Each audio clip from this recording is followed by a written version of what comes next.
Assalamualaikum warahmatullahi wabarakatuh. Alhamdulillah, tidak henti-hentinya lisan kita selalu memuji dan memuja Allah. Kita tentu sangat yakin sebagai seorang muslim, dua susunan kata ini Alhamdulillah adalah kalimat yang mulia, kata-kata yang mulia, yang Allah subhanahu wa ta'ala jadikan sebagai kalimat dan kata-kata syukur kepadanya. Dan kita juga sudah tahu dan sering mendengar dari para ustadz kita, dari para kiai, firman Allah subhanahu wa ta'ala, la in syakartum la azidannakum. Kalau kalian bersyukur maka pasti aku akan tambah. Maka nikmat-nikmat Allah yang tidak terhinggai dari makanan, minuman, kesehatan, kesempatan dan segala macam hal harusnya kita gunakan di atas ketaatan kepadanya dan kita syukuri.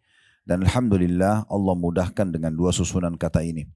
Selanjutnya kita panjatkan salam hormat kita kepada utusan Allah Nabi besar Muhammad sallallahu alaihi wa ala alihi wa sahbihi wasallam, sebagaimana Allah telah perintahkan kita untuk mengucapkan salam hormat tersebut. Baik, judul kita insyaallah amalan-amalan yang dikerjakan atau amalan dikerjakan sebelum Ramadan ya. Mungkin seperti itu kurang lebih. Sebenarnya sih kita lebih banyak di materi kita ini membahas masalah Ramadan ya. Walaupun kita akan menyinggung tentang amalan secara umum yang kira-kira bisa memotivasi seorang muslim untuk mengerjakan ibadah apapun. Dan kalau kita simpulkan sebenarnya adalah bagaimana kita mengetahui, mempelajari dan mendalami kembali apa yang berhubungan dengan janji Allah di ibadah yang kita ingin kerjakan. Jadi kalau Bapak Ibu atau Ibu-Ibu sekalian ingin rajin mengerjakan sholat malam, maka kata kuncinya sebenarnya adalah bagaimana kita membaca dulu dan mengetahui apa yang kita dapatkan kalau sholat malam. Begitu juga kalau kita ingin rajin bersedekah, haji dan umroh, bakti sama orang tua, apa saja. Semua jenis perintah agama, kalau kita ingin agar kita selalu termotivasi mengerjakan, terdorong ya, semangat untuk mengerjakan, dan juga bahkan bisa lebih jauh dari itu yaitu istiqamah. Kita konsisten menjaganya, yaitu dengan membanyak mempelajari dan mengulang-ulangi kembali tentang janji Allah di ibadah tersebut. Jadi jangan pernah melakukan satu ibadah, ini saran kami, kecuali ibu-ibu sudah mempelajari dan mengetahui, bahkan sering mengulang-ulangi janji Allah di ibadah itu. Biasanya dalam bahasa ceramah itu fadilahnya. Demikian pula kalau kita masih terjerumus dalam pelanggaran-pelanggaran agama, maka secara otomatis tentunya kita juga mengetahui atau mempelajari dan mengulang-ulangi tentang masalah ancaman di dosa yang sedang kita kerjakan. Sehingga akhirnya jiwa ini menahan diri agar jangan sampai terjerumus dalam kesalahan tersebut. Karena kita makin tahu atau kembali diingatkan tentang masalah ancaman orang berbohong misalnya, atau riba misalnya, atau gunjing atau gosip misalnya, fitnah dan seterusnya. Maka ini diistilahkan oleh para ulama dengan at-targhib dan tarhib. At-targhib artinya dalil-dalil syar'i yang memotivasi kita untuk selalu mengerjakan ibadah dan bisa konsisten menjaganya, serta at-tarhib adalah dalil-dalil ancaman bagi para pelanggar supaya mereka tidak melakukannya atau berhenti dari pelanggarannya. Nah, kurang lebih seperti itu gambarannya. Kalau berbicara tentang masalah Ramadan, mungkin dalam mukaddimahnya perlu kita garis bawahi, setiap orang muslim, ibu-ibu sekalian, sangat dianjurkan agar selalu semangat mengisi waktu-waktu dan umur mereka di dunia ini dengan hal-hal yang bermanfaat. Dan Islam menolak sekali sifat malas, menunda-nunda amal. Ya, ini seperti misalnya orang mengatakan nanti aja deh saya sholat malam, mungkin masih bisa besok, nanti aja saya sholat duha, nanti aja saya sedekah, nanti saja saya haji dan umroh.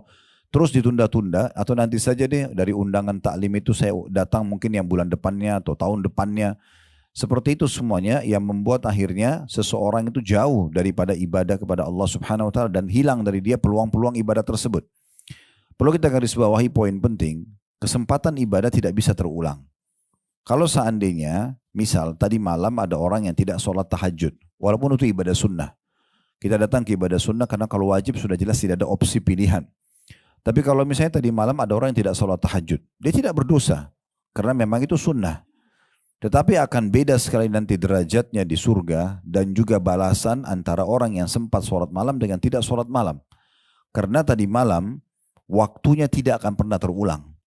Kalau ada orang yang sholat malam tadi malam, tercatat di buku amal yang akan dia terima balasannya pada hari kiamat nanti, itu bahwasanya dia sholat malam. Dan yang tidak sholat malam tidak bisa memperbaikinya.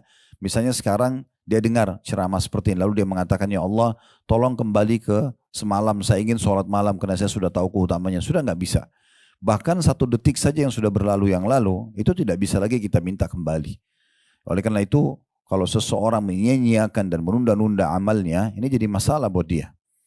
Allah subhanahu wa ta'ala memberikan kemudahan buat kita ibu-ibu sekalian, justru untuk bisa melipat gandakan pahala. Jadi kalau menunda amal itu sudah jelas tidak boleh. Kalau kita diperintahkan untuk selalu jaga amal dan bahkan melipat gandakan pahalanya. Cukup banyak cara untuk melipat gandakan amal-amal kita. Misal contoh di majelis ta'lim seperti ini. Seseorang datang belajar.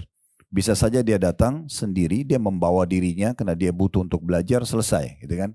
Tapi ada orang mungkin, apalagi kalau diizinkan mungkin sama panitia, memang ini flyernya ada taklim kita tolong disebarin misalnya. Lalu kemudian dia sebarkan. Anggaplah di grup keluarganya aja atau di teman-temannya.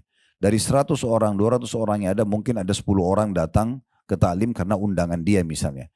Kalau dalam taklim kita ini misal dia diberikan pahala 100 oleh Allah. Angka 100 cuma sebagai contoh. Kalau dia diberikan pahala 100 dan teman-temannya masing-masing yang datang juga diberikan 100 masing-masing pahala, maka secara otomatis dia memiliki 1.100 pahala. Karena 100 pahala dia, 1.000 dari teman-temannya yang 10 tadi, 100 kali 10 orang. Ini namanya kita bagaimana memarketingkan ibadah itu. Sebenarnya kita bisa memasarkan gitu ya. Semua jenis ibadah yang sedang kita kerjakan bisa kita raih pahala yang sama dan berlipat-lipat ganda walaupun sebenarnya jenis ibadahnya sama. Kita bisa tarik juga kalau sholat, kita bisa tarik juga kalau umroh dan haji, kita bisa tarik dalam semua ibadah. Alangkah baiknya kalau kita mau kerjakan, kita juga memotivasi orang lain untuk mengerjakannya. Abu Hurairah radhiyallahu anhu, beliau itu kalau mau sholat, sebelum sholat, jauh sebelum waktu sholat, beliau sudah keluar dari rumahnya. Dan keliling kota Madinah. Keliling kota Madinah, beliau mengajak teman-temannya di kota Madinah untuk sholat. Sampai akhirnya sudah mengelilingi semaksimal rumah yang dia mampu di kota Madinah, baru dia datang ke masjid Nabi pas azan duhur misalnya. Maka dengan ini dia dapat pahala sholat duhur, dia juga dapat pahala langkah ke masjid yang sangat banyak, dia dapat pahala mengajak orang. Sehingga dia bisa mendapatkan ekstra pahala jenis ibadah yang sama, toh sama saja waktunya, jenis ibadahnya, energi yang juga dia keluarkan. Ini contohnya gitu ya. Dia bisa lipat gandakan pahala dari ibadah tersebut. Yang kedua, kita bisa juga melipat gandakan pahala dengan mengemas ibadah itu. Jadi kita bagaimana mengemasnya sebaik mungkin. Akan beda pahalanya orang yang bangun sholat malam, ibu-ibu sekalian.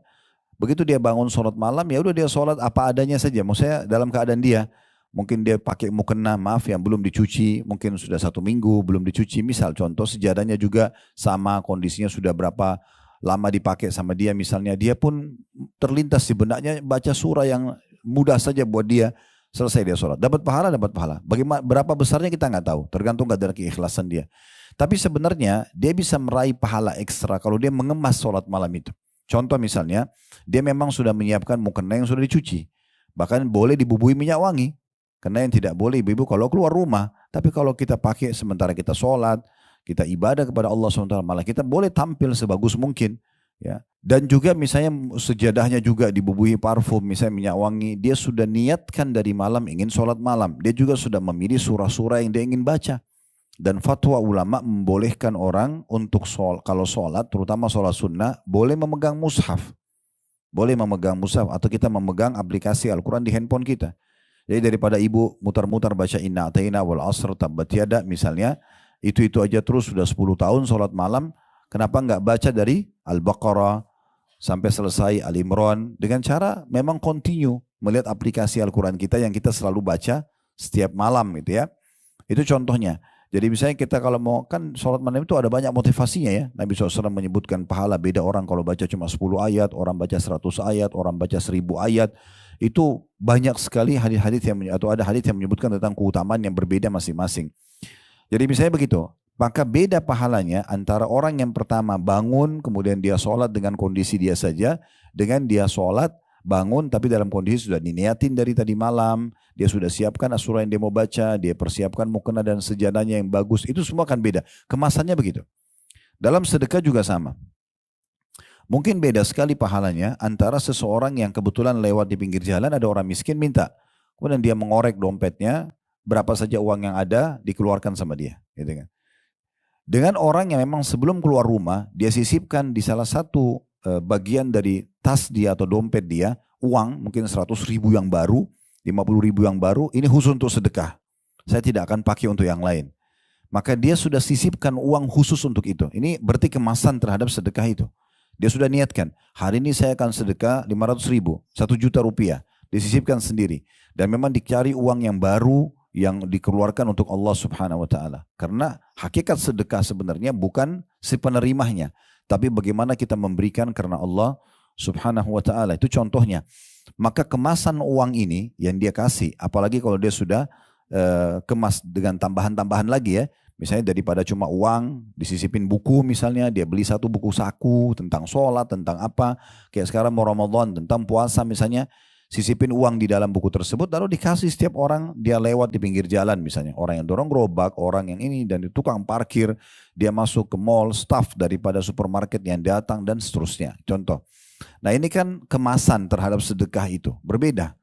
Kalau pernah dengar hadis ini alhamdulillah. Kalau belum saya sebutkan Nabi SAW pernah bersabda kepada para istri-istri beliau. Semasa beliau hidup beliau mengatakan, nanti orang yang paling pertama dari kalian menyusul aku pada saat aku meninggal. Ini berandakan memang Nabi SAW sudah tahu beliau akan meninggal sebelum istri-istrinya.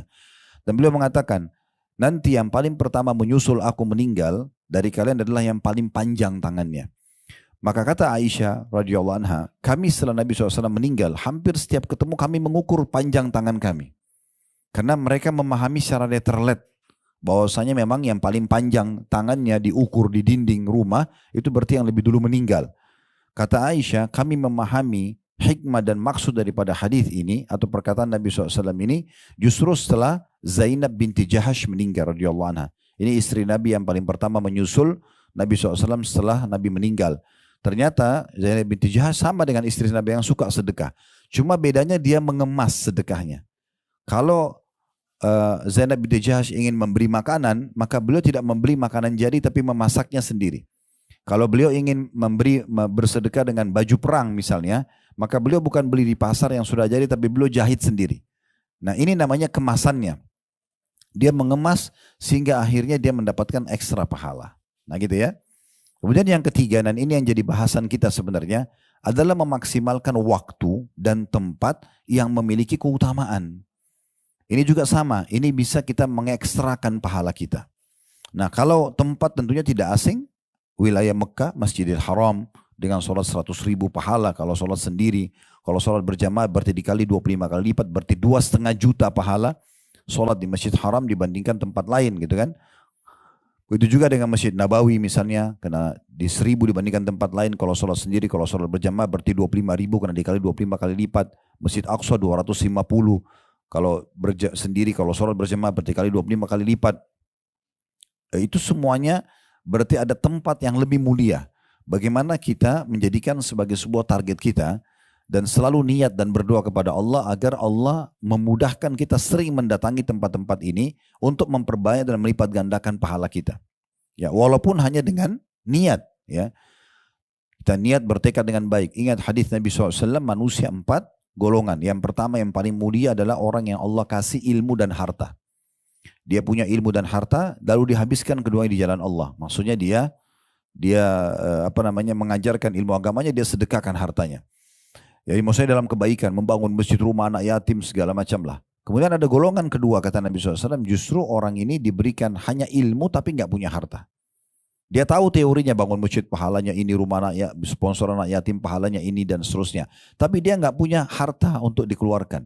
Lalu kata Nabi SAW, dengan jujur dalam hati dia berkata, orang yang kedua ini, ya Allah, kalau seandainya Engkau memberikan aku seperti yang diberikan kepada yang ini, maksudnya si fulan, yang pertama tadi, yang punya ilmu dan harta, maka aku akan mengerjakan hal yang sama. Kata Nabi SAW, dengan niat yang tulus tadi, fahuma fi ajri sawa, maka dua-duanya sama pahalanya. Dua-duanya sama pahalanya. Ini penting sekali ya. Saya pernah duduk merenung di Masjidil Haram, waktu itu pas menjelang buka puasa, di bulan Ramadan, biasanya kena kami bimbing jemaah, Dan saya biasa ajak jemaah, yuk sebelum buka puasa kita buka puasain orang di Masjid Haram. Bawa apa yang kita bisa bawa gitu. Bawa kurma, bawa apalah, bawa aja walaupun cuma beberapa kita mampu masuk terus taruh ikut buka puasain orang di situ ya. Tapi sekarang alhamdulillah kita sudah bisa connect sama yayasan-yayasan resmi di Mekah untuk bisa buka puasain orang. Biasanya menjelang puasa kami iklanin kalau ada yang mau partisipasi dalam masalah ini. Intinya sebenarnya waktu sementara menjelang azan maghrib, orang semua pada sibuk berdoa, ada yang sibuk menyiapkan buka puasa. Saya sempat merenung sejenak sambil melihat Masjidil Haram yang begitu banyaknya orang tawaf, begitu banyaknya orang sa'i, begitu banyaknya orang sholat, zikir, berdoa, macam-macam ibadah di situ. Berapa banyak pahalanya Raja Saudi ini. Karena dia yang membangun, dia punya kekuasaan, Allah kasih. Mungkin kalau kita jadi Raja Saudi kayaknya sudah mustahil gitu ya. Karena sudah sangat jauh. Allahu alam kalau Allah bukain, tapi itu sangat jauh. Karena memang kita bukan warga negara sana, bukan keturunan kerajaannya. Tapi apakah kita hanya tonton saja? Nonton lihat pahala yang miliaran ini didapatkan dengan satu orang sholat berjamaah berarti sama dengan 2,5 juta tadi saya bilang. Kan 100.000 pahala kalau Masjid Haram. Kalau kali 25 kali lipat karena berjamaah kan 2,5 juta. Kali sekian juta orang yang sholat berapa miliar triliunan pahala dipanen oleh kerajaan Saudi, ya gitu. Itu belum tawafnya, belum doanya, belum macam-macam gitu kan. Dan itu 24 jam non-stop. Kalau kita di Indonesia mungkin masjidnya sholat 5 waktu, habis itu orang pulang. Di sana nggak ada begitu. Pokoknya kalau selesai sholat wajib pun orang banyak sholat sunnah, orang tetap tawaf, orang berdoa, ada yang itikaf, banyak sekali. Saya sempat merenung sejenak. Saya pikir apakah ini cuma kita tonton? Saya tiba-tiba teringat hadis tadi. Yang kata Nabi SAW tadi itu kan, manusia 4 golongan, yang pertama orang yang dikasih harta dan ilmu. Ya mungkin mereka posisinya di situ. Karena mereka melimpah hartanya, mereka tidak mau, bahkan kerajaan Saudi tidak pernah taruh kotak amal di masjid. Coba cari, nggak akan ketemu. Kenapa? Karena mereka mau panen pahala sendiri itu. Nggak mau mereka. Kalau ibu datang ke Masjid Haram, kasih penjaganya ini uang, ditolak sama dia. Dia nggak akan mau terima. Dikasih pribadi pun belum tentu. Saya tidak bicara bagian orang-orang Bangladesh yang biasa bersih-bersih masjid, mungkin mereka meminta. Kalau penjaganya orang Saudi pasti mereka nolak umumnya, gitu kan? Gak bakal mau dikasih duit mereka itu, karena mereka sudah dikasih uang, ada juga akadnya, mereka nggak boleh terima dan segala macam. Jadi memang luar biasa pahalanya. Jadi mereka punya ilmunya, tahu ini pahalanya besar, mereka juga punya hartanya. Sekarang kita nggak punya itu, tapi kita tahu teorinya. Lalu saya berpikir, kenapa kita nggak coba jalankan hadis ini? Kita tidak mengatakan, ya Allah kalau seandainya engkau memberikan aku seperti yang kau berikan para penguasa Saudi ini, aku akan mengerjakan yang sama. Tulus dalam hati. Berharap. Siapa tahu Allah bisa berikan kita triliunan pahala hanya dengan niat kita itu. Karena memang kita tidak punya kemampuannya kan gitu. Itu contohnya. Jadi jangan disia-siakan. Saya pernah bicara sama Dr. Yasir Dusari, salah satu imam Masjid Haram. Waktu itu kami undang beliau datang ke hotel bertemu dengan jemaah. Dan beliau datang, jazakallah khair, ketemu. Terus dia sempat ngobrol-ngobrol di kamar waktu sama saya, ngobrol sebentar. Salah satu yang beliau ngomongin, dia bilang, ya Khalid, yang paling mahal buat saya adalah saya dimudahkan oleh Allah untuk menjadi imam Masjid Haram ini. Bayangkan berapa banyak pahala yang saya bisa dapat pada saat saya imami mereka. Kalau saya bisa mempertaruhkan semua yang saya miliki di dunia ini hanya untuk jadi imam di sini, maka itu sudah cukup buat saya. Nah itu betul. Orang berpikir begitu. Nah bagaimana kita berpikir cerdas, memaksimalkan tempat-tempat ini untuk bisa meraih pahala. Nah begitu juga dengan yang sekarang kita ingin titikkan adalah memaksimalkan waktu. Nah waktu yang bisa dimaksimalkan ini itu diantaranya bulan Ramadan. Ini salah satunya. Dan sudah sangat tepat sebenarnya kalau kajian kita walaupun masih 1 bulan lagi Ramadan, justru memang harus punya persiapan jauh sebelumnya gitu ya. Harus punya persiapan, karena kalau kita malah mepet-mepet menjelang Ramadan, maka mungkin semangatnya juga akan beda dengan orang yang jauh sebelumnya sudah punya persiapan. Orang kalau mau buka satu perusahaan, yang orang tiba-tiba saja, hari ini invest yuk, ini perusahaannya, dengan orang yang sudah ditawarkan dari sebelum proyek itu ada, kemudian diinvestasikan, diatur dananya, segala macam, ya intinya ada RAB-nya, maka semua akan lebih mudah. Ya, seperti itu kurang lebih gambarannya. Nah, bulan-bulan Ramadan atau bulan Ramadan ini salah satu waktu yang sangat ya mahal yang harusnya kita maksimalkan sebagai seorang muslim. Bahkan sebagian salaf mengatakan andai saja ada seseorang yang sudah meninggal dunia kemudian dikasih pilihan untuk hidup dan memilih di antara 12 bulan-bulan Hijriah dalam setahun, dia pilih untuk dia hidup, maka dia akan pilih Ramadan. Karena orang yang sudah meninggal akan lebih memahami tentang makna keutamaan waktu ini. Nah, ini kurang lebih mukaddimah kita pembukaan untuk menjelaskan kenapa ada singgungan tentang amalan yang harus dikerjakan sebelum Ramadan. Nah, kalau saya kerucutkan adalah kita mencari tahu tentang apa yang kita dapatkan di bulan Ramadan. Sehingga kita lebih semangat lagi untuk memaksimalkan waktu yang sudah Allah tentukan ini. Dan Allah memang punya hak untuk bisa mengatur apa saja. Sebagaimana Allah pilih dari kalangan malaikat-malaikat, ada Jibril, ada Mikail, ada Israfil, pemimpin dari sekian banyak malaikat yang lain. Allah pilih para nabi-nabi dan rasul dari sekian banyak manusia. Allah pilih dari tempat-tempat tadi, ada Mekah, ada Madinah, ada Baitul Maqdis, ya, ada Masjid Haram, Masjid Nabawi, ada Baitul Maqdis, itu dari tempat-tempat yang lain. Allah memilih dari hari-hari, ada hari Jumat, kayak hari kita sekarang dibandingkan hari-hari yang lain. Ada bulan, yaitulah bulan Ramadan dibandingkan bulan-bulan yang lain gitu ya. Semua ini memang hak Allah Subhanahu wa taala. Allah memilih sesuai dengan keinginannya dan Allah kekalkan itu dalam Al-Qur'an. Memang Allah memilih dan Allah mengatur semuanya. Tinggal bagaimana kita memaksimalkan apa yang sudah Allah Subhanahu wa taala pilihkan buat kita tadi. Dan itu Allah Subhanahu wa taala sebutkan dalam surah Al-Qasas surah nomor 28 ayat 68. Surah nomor 28 ayat 68, wa rabbuka yakhluqu ma yasha'u wa yakhtar ma kana lahumul khiyaratu min ma kana lahumul khiyara subhanallahi wa ta'ala amma yusyrikun. Dan Tuhanmu menciptakan dan memilih apa yang Dia kehendaki bagi mereka, maksudnya manusia. Dan bagi manusia tidak ada pilihan. Maha suci Allah dan maha tinggi. Dia maha suci Allah dan maha tinggi ya dari apa yang mereka persekutukan, gitu ya. Nah, Ramadan ini ibu-ibu sekalian ibarat bulan pelatihan.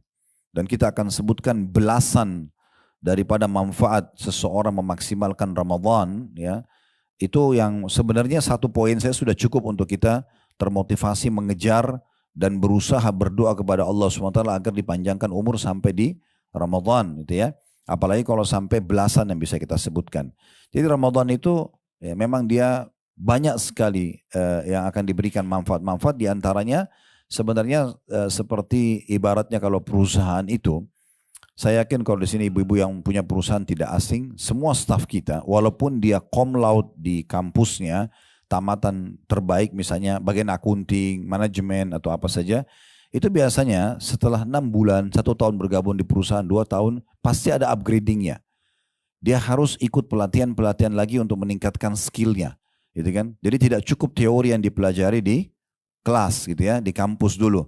Tetap pengalaman lapangan itu akan membuat butuh upgrading. Nah, kita sekarang makanya biasa perusahaan punya pelatihan-pelatihan. Nah, dikirimlah stafnya untuk pelatihan, ada dalam negeri ada luar negeri. Tujuannya agar dia bisa mendatangkan hal yang lebih baik buat perusahaan. Nah, seperti itulah. Nah, bulan Ramadan diibaratkan seperti itu. Dia kayak bulan pelatihan.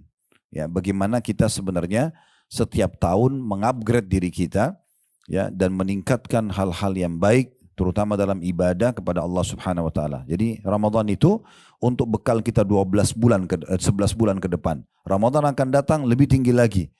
11 bulan ke depan sampai kita bertemu dengan Allah Subhanahu wa taala dalam kondisi lebih sempurna dari sisi iman dan juga amal saleh. Nah, seperti itulah. Nah, bulan Ramadan ini memiliki banyak sekali poin-poin dari saya bilang belasan, coba kita singgung ya, yang harusnya memang salah satunya saja sudah bisa menjadi motivasi besar kita untuk mengejar dan terus berdoa kepada Allah SWT agar bisa sampai di bulan Ramadan. Dan nanti kalau tiba Ramadan pun kita masih hidup dengan izin Allah SWT, jangan disia-siakan. Karena ini bulan sangat luar biasa, terkhususkan gitu ya. Banyak khususia atau khasnya yang tidak ada di bulan-bulan lain. Yang pertama, bulan Ramadan adalah bulan turunnya Al-Quran. Yang dimaksud dengan bulan turunnya Al-Quran, bukan hanya sekedar kita kenang, oh Al-Quran turun pernah pertama di bulan Ramadan. Karena Al-Quran itu turun bertahap semua ayat-ayat dan surahnya selama 23 tahun, ibu-ibu sekalian. 13 tahun di Mekah, dikenal surah-surah yang turun di sana dengan surah-surah Makkiyah, atau yang turun di Mekah, dan 10 tahun fase Madinah, itu juga turun dikenal dengan surah-surah Madaniyah. Salah satu perbedaan dasar antara surah-surah Makkiyah dan Madaniyah adalah kalau Makkiyah itu belum banyak bicara masalah hukum. Lebih banyak bicara tentang masalah umat sebelum kita, tentang surga dan neraka gitu ya. teguran-teguran Allah SWT kepada orang-orang kafir Quraisy, itu isinya. Nanti fase Madinah, ayat surah-surah Madinah itu kebanyakan hukum-hukum. Makanya perintah Ramadan itu terjadi di tahun 2 Hijriah. Begitu juga dengan jihad, begitu juga dengan zakat. Banyak sekali. Yang di Mekah itu diperintahkan lebih kepada sholat saja. Itu pun terjadi di tahun ke-11 dari masa kenabian setelah kejadian Isra dan Mi'raj. Gitu ya. Sebelumnya itu adalah peringatan-peringatan lebih kepada umat-umat sebelum kita yang telah Allah binasakan karena mereka syirik kepada Allah Subhanahu wa taala, dan seperti itu. Jadi Al-Quran sebagaimana Allah sebutkan turun di bulan Ramadan dalam surah Al-Baqarah, surah nomor 2 ayat 185. Syahrul Ramadan alladzi unzila fihi al-Qur'anu hudan lin-nasi wa bayyinatin minal huda wal furqan. Al-ayah. Bulan Ramadan adalah bulan yang di dalamnya diturunkan Al-Quran sebagai petunjuk bagi manusia dan penjelasan mengenai petunjuk itu dan pembeda antara yang benar dan yang batil. Maksudnya, begitu tiba Ramadan nanti, ibu harusnya menjadikan momentum yang paling tepat untuk lebih mengenal Al-Quran. Lebih baik bacaannya, lebih baik tadabburnya, lebih bertambah hafalannya, lebih banyak mengaplikasikan isi Al-Quran. Sebagaimana yang kita paparkan tentang hak Al-Quran ada 4 gitu ya. Dikatakan bahwasanya Nabi SAW menjadikan Ramadan sebagai momentum lebih dekat dengan Al-Quran. Padahal beliau sendiri turun padanya Al-Quran. Di dalam hadis yang sahih diriwayatkan oleh Tirmidzi, kata Nabi atau dikatakan oleh Ibnu Abbas radhiyallahu anhu, karena Rasulullah sallallahu alaihi wasallam ajwadan nasi wa kana ajwadu ma yakunu fi Ramadan. Hina yalqahu Jibril wa kana yalqahu fi kulli lailatin min Ramadan fayudarisuhu al-Qur'an. Fala Rasulullah sallallahu alaihi wasallam ajwadu bil khairi min rihil mursala. Rasulullah SAW adalah manusia yang paling dermawan, terutama di bulan Ramadan. Jadi selain Ramadan sudah dermawan, Ramadan lebih termotivasi lagi karena besarnya keutamaannya. Kemudian dikatakan dan pada bulan Ramadan ya, Jibril datang menemui Nabi SAW pada setiap malam dari bulan Ramadan, dan Jibril mengajarkan Al-Quran kepada Rasulullah SAW. Dan ketahuilah Rasulullah SAW orang yang paling dermawan, bahkan lebih cepat daripada angin yang berhembus. Tapi saksi bahasan kita, Nabi SAW sendiri memaksimalkan Ramadan dengan Al-Quran. Sebagian ulama salaf, ibu-ibu sekalian, kalau tiba Ramadan, mereka ada yang menutup majelisnya. Majelis ini ditutup khusus untuk Al-Quran. Ada sebagian pedagang memberhentikan perdagangannya untuk Al-Quran. Sampai seperti itu mereka melakukan, karena mereka tahu ini bulan bagaimana mereka justru mendalami Al-Quran. Ada 4 hak Al-Quran yang harus kita perhatikan baik-baik, dan usahakan Ramadan nanti ini kita lebih bisa meningkatkan itu. Ya, yang pertama membacanya. Caranya membaca harus berurut dari 114 surah itu, dari Al-Fatihah surah nomor 1, Al-Baqarah surah nomor 2, Al-Imran 3, An-Nisa 4, gitu kan? Al-Maidah 5, Al-An'am 6, terus begitu. Berlanjut Al-Anfal, At-Taubah, Yunus, Hud, dan seterusnya sampai surah An-Nas. Ibu ngerti nggak ngerti artinya nggak masalah. Yang penting mengkhatamnya, membaca, ya. Dan ini tentu besar sekali pahalanya. Ya, di antaranya Nabi SAW menjadikan orang yang suka membaca Al-Quran akan menjadi penolong buat pembacanya di hari kiamat. Ya, diberikan syafaat. Sebagaimana hadis yang sahih, kata Nabi SAW, Iqra'ul Qur'ana fa innahu ya'ti yawmal qiyamati syafi'an li ashabi. Selalu baca Al-Quran, karena dia akan menjadi atau datang pada hari kiamat sebagai pemberi syafaat kepada pembacanya. Syafaat ini penting ya, kadang-kadang mungkin kalau kita mau perbesar supaya mudah difahami, masalah ini kalau seandainya ibu ditimbang amalnya hari kiamat, anggaplah misal, mudah-mudahan tidak ada di sini, tapi kalau ada orang misalnya amal solehnya 1000, dosanya misalnya 1001, contoh, maka dia harus masuk neraka bersihin dulu 1 dosanya tadi. Dan kita tidak tahu berapa hari disiksa. Syafaat itu fungsinya untuk membersihkan sebagian dosa sehingga lebih sedikit dari pahalanya nanti. Jadi 1001 kalau Allah jadikan ada penolong, ada yang memberikan syafaat, mungkin keluarganya, mungkin di sini antaranya Al-Quran memberikan syafaat, misal dimaafkan 100 dosanya, maka otomatis dosanya akan lebih sedikit daripada amal solehnya dan membuat dia masuk ke dalam surga. Dan itu luar biasa. Allah mengatakan faman zuhziya 'anil nari fa udkhilal jannah faqad faz. Siapa yang pada hari kiamat berhasil diselamatkan dari neraka dan masuk ke dalam surga, sungguh dia sudah beruntung. Karena ini keselamatan yang luar biasa gitu. Dan orang yang membaca Al-Quran, yang suka membaca, Nabi SAW berikan perumpamaan, ya, itu seperti buah utrujja. Nanti akan kita jelaskan seperti apa, tapi saya jelaskan dulu bacakan dulu dalilnya. Dalam sebuah hadis yang sahih riwayat Bukhari, kata Nabi SAW, Al-mu'minu alladhi yaqra Qur'ana wa ya'malu bihi kal utrujja. Orang mukmin yang membaca Quran dan mengamalkan isinya seperti buah utrujja. Jadi nanti kalau satu waktu umrah atau haji, minta mutawifnya beliin buah utrujja, bilang. Dia mirip buah pir, tapi sedikit agak besar bentuknya ya. Itu baunya wangi dan rasanya manis. Ya. Itu diperumpamakan untuk orang mukmin yang baca Quran dan juga mengamalkan isinya. Dalam riwayat lain, dia ya, membaca Al-Quran dan menguasai bacaannya. Ta'muhu tayyib wa rihuha tayyib. Ta'muha tayyib wa rihuha tayyib. Rasanya manis dan juga baunya wangi. Saya lihat di beberapa hotel di Mekah itu ada disiapin buah itu. Dia mirip-mirip pir sedikit, cuma bentuknya agak beda ya. Itu buahnya. Ya. Atau mungkin ibu bisa ketik nanti di Google ya, buah utrujja, keluar gambarnya itu ya. Nah ini perlu kita beli dan coba buah ini supaya kita buktikan memang perkataan Nabi SAW benar. Saya makan sendiri, memang sangat manis ya. Sangat manis itu. Kemudian dikatakan wal mu'minu alladhi la yaqra'u Qur'an wa ya'malu bihi katamra ta'muha thayyib wa la riha laha. Dan orang mukmin yang membaca Al-Quran tapi tidak mengamalkan isinya, riwayat lain tidak menguasainya atau dia terbata-bata dalam membacanya, maka dia seperti buah kurma yang tidak ada baunya tapi rasanya tetap manis karena keimanannya, gitu ya. Dan orang-orang dalam riwayat lain dikatakan orang-orang yang baca Quran dan akhirnya karena rutinnya baca sehingga mahir membacanya, benar bacaannya, itu kedudukannya sama dengan malaikat. Kata Nabi SAW di dalam hadis yang sahih diriwayatkan Muslim, al-mahiru bil Qur'ani ma'as safaratil kiramil bararah. Orang-orang yang lancar membaca Al-Quran akan bersama dengan para malaikat yang mulia, ya, dan senantiasa taat kepada Allah. Walladhi yaqra Qur'ana wa yatata'ta'u fihi wa huwa alaihi syaqun lahu ajran. Dan orang mukmin yang baca Quran walaupun dia terbata-bata tapi tetap dia berusaha membacanya, maka akan diberikan 2 pahala. Belum lagi hadis yang sudah kita tahu, masyhur sekali hadis riwayat Tirmidzi, man qara harfan min kitabillah falahu bihi hasanah. Siapa yang baca 1 huruf Al-Quran akan dicatatkan 1 pahala baginya, wal hasanatu bi asyri amthaliha. Dan 1 pahala itu dilipat gandakan 10 kali lipat.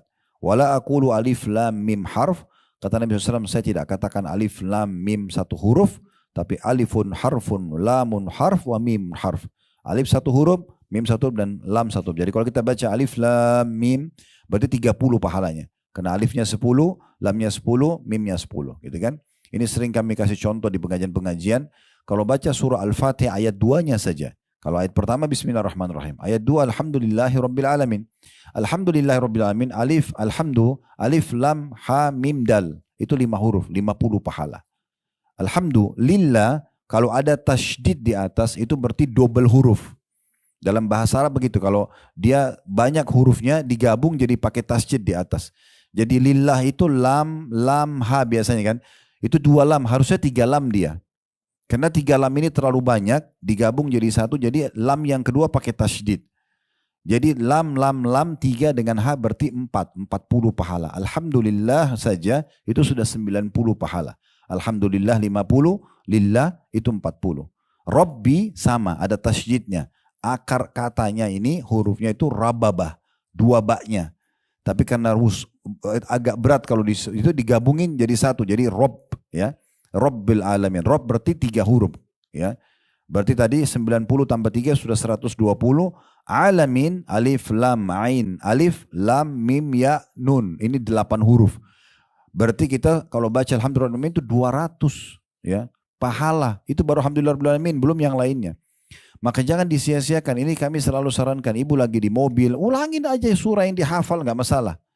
Kata Nabi SAW, siapa yang membaca Al-Ikhlas 10 kali dalam sehari, dibangun baginya atau untuknya istana di surga. Susahnya apa ini baca Al-Ikhlas gitu kan?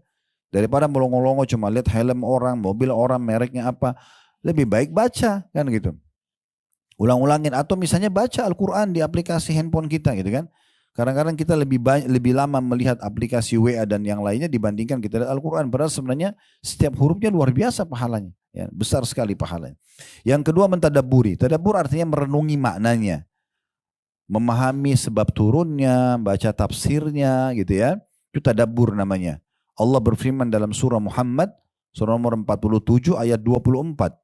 Surah nomor 47 ayat 24, surah Muhammad, afala yatadabbaruna al-Qur'ana am ala qulubin akfaluha. Maka tidakkah mereka menghayati Al-Quran atau hati mereka sudah terkunci. Ya.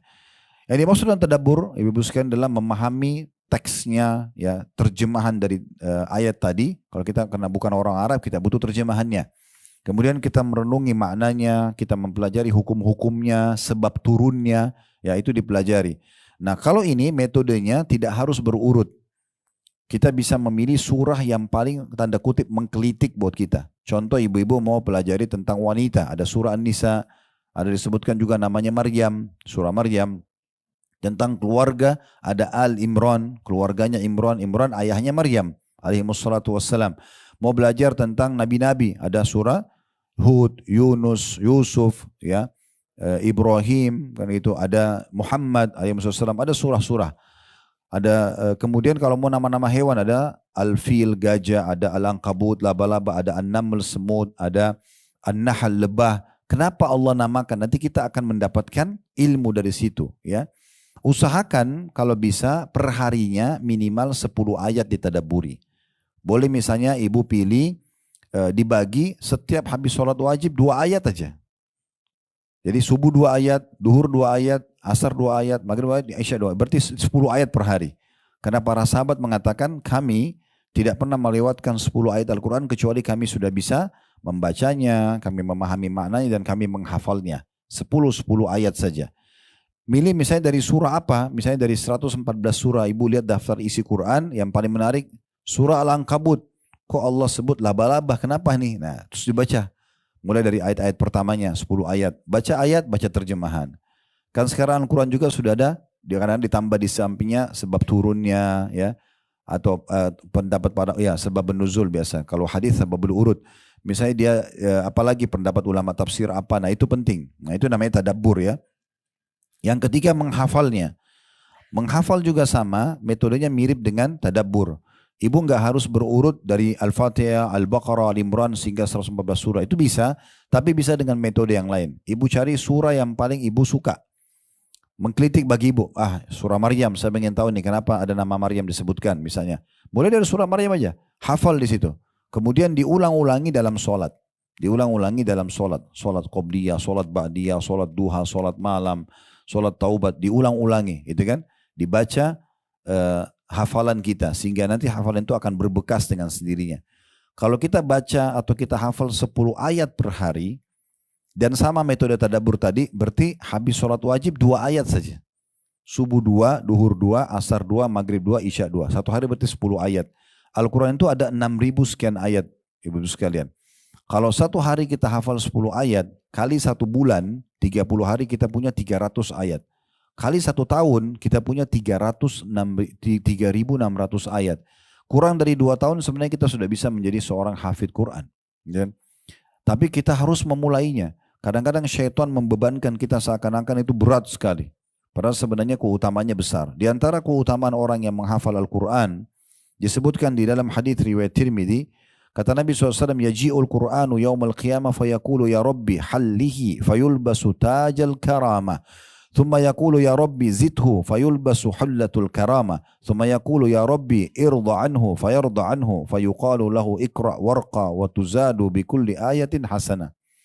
Al-Quran akan datang pada hari kiamat lalu dia akan berkata kepada Allah. Al-Quran bicara dengan Allah. Kita tidak tahu bagaimana bentuknya, tapi yang jelas seperti ini penyampaian Nabi SAW yang kita imani. Ya Allah, Quran berkata kepada Allah, berikanlah orang yang sudah menghafalku ini, ya, orang penghafal ini perhiasan. Lalu Allah memberikan kepada seorang hafid Quran mahkota kemuliaan. Al-Quran lalu meminta lagi kepada Allah, mengatakan yang kedua kali, ya Allah tambahkan untuknya.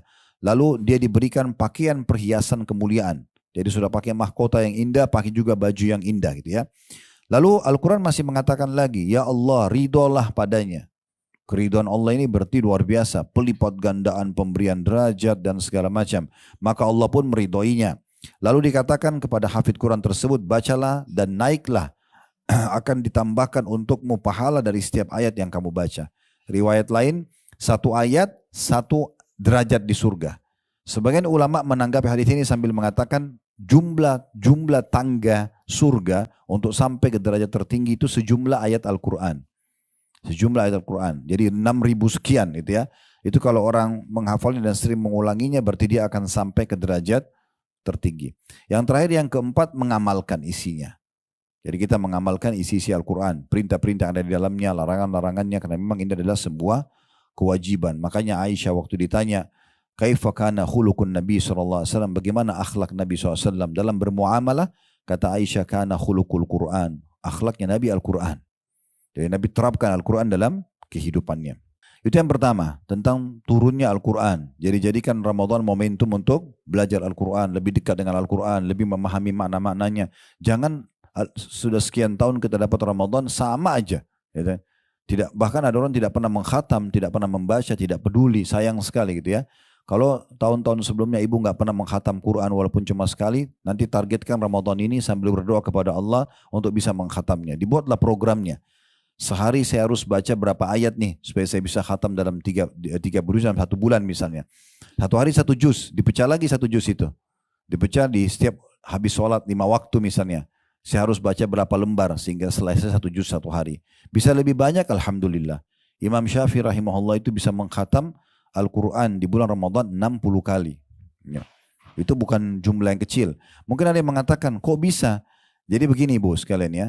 Kita kalau membiasakan diri mengerjakan satu jenis ibadah, Allah akan berikan keberkahan di ibadah itu.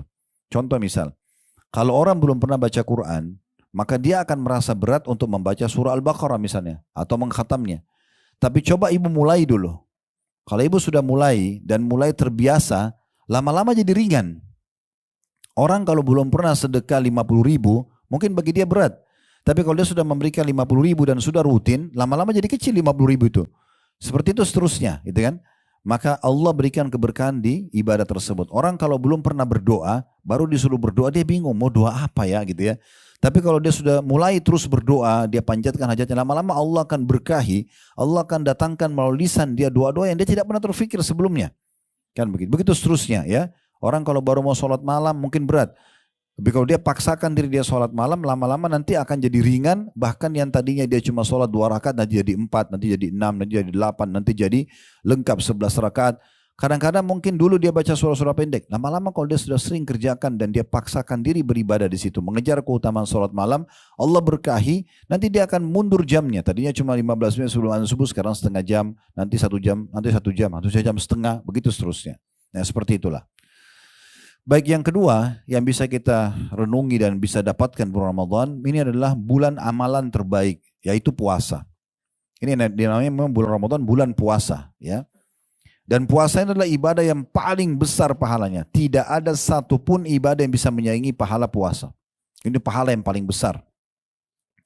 Disebutkan dalam hadis Nabi SAW, kullu amal ibn Adam yudha'af al-hasanatu 10 amthaliha ila 700 dhi'fin. Semua amal ibadah anak Adam itu akan diberikan kelipat gandahan pahala 10 kali lipat. Bahkan bisa sampai 700 kali lipat. Tergantung tadi yang saya sampaikan di awal pembukaan ya. Tergantung keikhlasannya dia, tergantung bagaimana dia memarketingkan ibadahnya itu, tergantung bagaimana dia mengemasnya. Ini semua nanti akan membedakan. Ada yang dapat 10, ada dapat 20, ada dapat 30, ada yang sampai 700 kali lipat. Mungkin karena banyaknya orang yang dia ajak, bagaimana bagusnya kemasan dia terhadap ibadahnya, maka semua itu akan memberikan pahala besar. Semua ibadah bisa seperti itu, 10 sampai 700. Qala Allah Azza wa Jal, Allah yang maha mulia dan maha tinggi berfirman, illa sawma fa innahu li wa ana azzibihi. Kecuali puasa, dia milikku dan aku akan balas langsung. Kata ulama hadis berarti maknanya semua ibadah terkalahkan pahalanya dengan puasa. Dan dikatakan sebabnya yada'u syahwata wa ta'ama min ajli. Karena dia meninggalkan syahwatnya dan makanannya karena aku. Ya, ini menyebabkan puasa menjadi amalan yang paling besar. Tidak ada lagi yang bisa menyamainya. Dan saya biasa kalau di kantor ini sering datang orang masuk Islam, alhamdulillah. Mereka datang, umumnya atau di masjid, kadang-kadang datang juga di taklim mau masuk Islam, syahadat, itu setelah syahadat saya sampaikan tentang rukun Islam dan rukun iman. Salah satunya pada saat saya jelaskan tentang puasa Ramadan. Karena ada orang, muslim pun begitu, apalagi orang non-muslim yang baru masuk Islam. Mereka anggap puasa 1 bulan itu seperti tanda kutip penyiksaan. Ya, berat banget 1 bulan puasa. Padahal sebenarnya kalau kita renungi baik-baik, dari sisi kesehatannya, setelah 11 bulan kita menggunakan tubuh kita ini, ya giginya mengunyah, ya tenggorokannya menelan, ya ususnya mengelola dan segala macam ini ya. Dan begitu luar biasanya perawatan yang dibutuhkan, maintenance dalam tubuh ini luar biasa. Karena masuk pedas, masuk panas, masuk dingin, masuk segala macam. Maka cara yang terbaik, sekarang penelitian medis di masa kita pun membuktikan itu adalah puasa. Itu yang paling baik. Justru makin sering puasa makin bagus. Sekarang terapi terakhir penelitian medis itu untuk menghilangkan tumor dan kanker itu puasa 72 atau 78 jam. Cuma minum air saja. Ternyata itu membuat si tumor itu tidak punya makanan masuk, maka bisa membuat dia redam. Itu coba dibaca penelitian terakhirnya ada itu. Jadi ternyata puasa itu luar biasa. Sebagian dokter-dokter barat non-muslim mengatakan kalau mau cari komunitas manusia yang paling sehat itu adalah umat Islam. Mereka bilang begitu. Karena mereka punya program puasa seminggu 2 kali. Ada Senin Kamis, ada setiap bulan ada Ayyamul Bid 3 bulan. Yaitu yang sunnah-sunnah ya. Dan setahun sekali puasa Ramadan. Kan itu. Makanya tidak ada orang meninggal karena puasa. Kan itu. Semuanya sehat-sehat saja. Bahkan kita kalau puasa itu subhanallah karena usus kita mulai lagi di terapi itu ya. Kayak kalau mobil itu baru diservis. Itu kalau mobil habis keluar dari bengkel diservis, gasnya cuma ditekan sedikit pelan. Tetap sudah cepat lari di jalannya. Mesinnya juga halus. Seperti itu sebenarnya tubuh kita kalau Ramadan itu. Sampai Nabi SAW mengingatkan kita supaya jangan jadikan justru buka puasa dan sahur itu ajang balas dendam gitu ya. Karena ada orang begitu kalau mau buka puasa macam-macam disiap. Tapi tidak dimakan juga akhirnya mubazir. Atau sahur tak ketakutan dia nanti kelaparan akhirnya dia makan banyak. Apa kata Nabi SAW? Sebaik-baik makanan seorang muslim pada saat buka puasa dan sahur dua-duanya adalah kurma. Saya lihat penelitian tentang kurma. Satu kurma, walaupun sebenarnya itu membahas masalah kurma ajwa ya.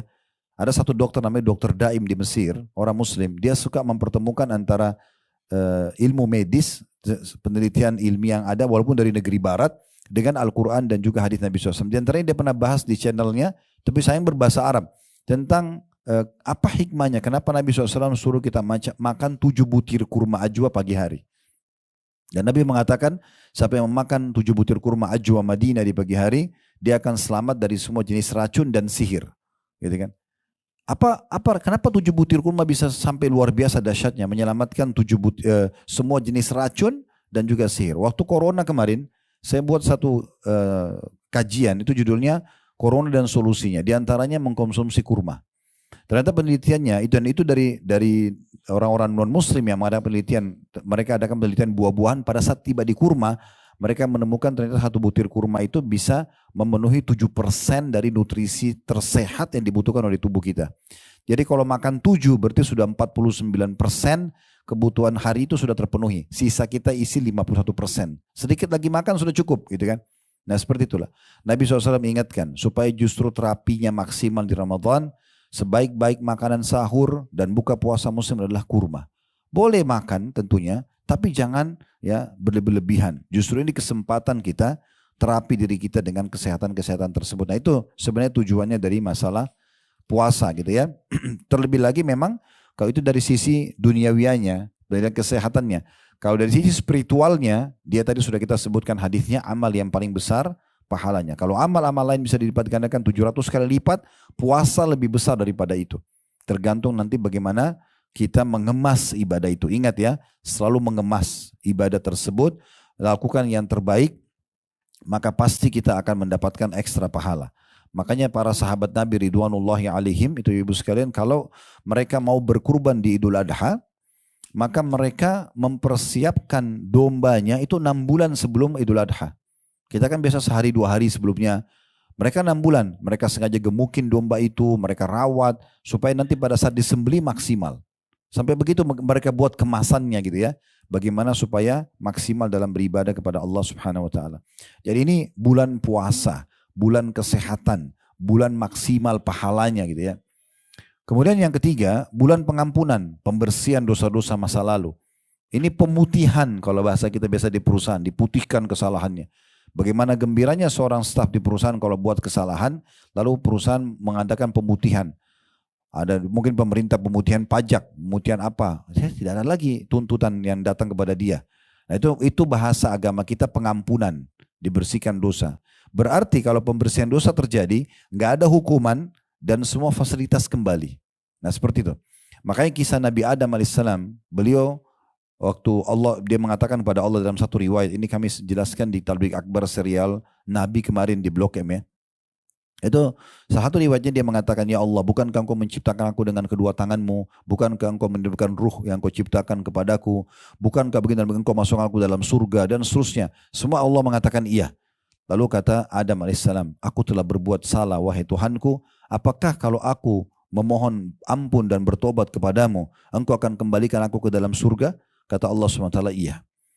Jadi penyebabnya pelanggaran terjadi, dan supaya tidak datang hukuman tambahan atau ada hukuman datang dan kembali fasilitas itu dengan bertaubat. Nabi Adam alaihissalam waktu kalau kita baca Al-Quran, dia tidak mengatakan, ya Allah kembalikan aku ke surga. Tapi dia mengatakan, Rabbana zalamna anfusana wa in lam taghfir lana wa tarhamna lanakunanna minal khasirin. Ya Tuhan kami telah menzalimi diri kami. Kalau seandainya Engkau tidak ampuni kami, kasihani kami, kami termasuk orang-orang yang rugi. Maka dengan itu Allah Subhanahu wa taala memaafkannya. Kisah Nabi Yunus alaihissalam waktu beliau tinggalkan Nainawa, negeri yang dia ditugaskan untuk berdakwah di Irak gitu ya. Dia tadinya akadnya, semua nabi-nabi itu akadnya dengan Allah, ibu sekalian, tidak boleh tinggalkan lokasi dakwah sebelum ada perintah. Semua begitu, walaupun sampai dibunuh sama kaumnya. Makanya Nabi Yahya dibunuh oleh kaumnya. Ya. Karena tidak ada perintah Allah untuk meninggalkan lokasi, walaupun sampai mati. Tapi Nabi Yunus waktu itu tergesa-gesa. Beliau datang ke negeri Nainawa dan beliau termasuk Nabi yang bukan dari Nainawa sendiri. Ada sebagian Nabi itu yang memang dari negeri itu diutuskan untuk berdakwah. Kayak Nabi SAW dari Mekah berdakwah di Mekah itu awalnya gitu kan. Tapi kalau Nabi Yunus bukan dari negeri lain, maka penduduk Nainawa menolak. Gak mau beriman. Nabi Yunus berdoa, ya Allah tolong berikan aku lokasi lain. Allah belum jawab. Tapi Nabi Yunus tergesa-gesa. Beliau tinggalkan lokasi Nainawa dengan harapan dapat lokasi baru. Ternyata itu pelanggaran. Melanggar akad dengan Allah. Allah masukkan dalam perutnya ikan paus, kisah yang masyhur. Apakah pada saat, apa yang Nabi Yunus lakukan pada saat itu? Beliau baca, La ilaha illa anta subhanaka inni kuntu minadh dhalimin.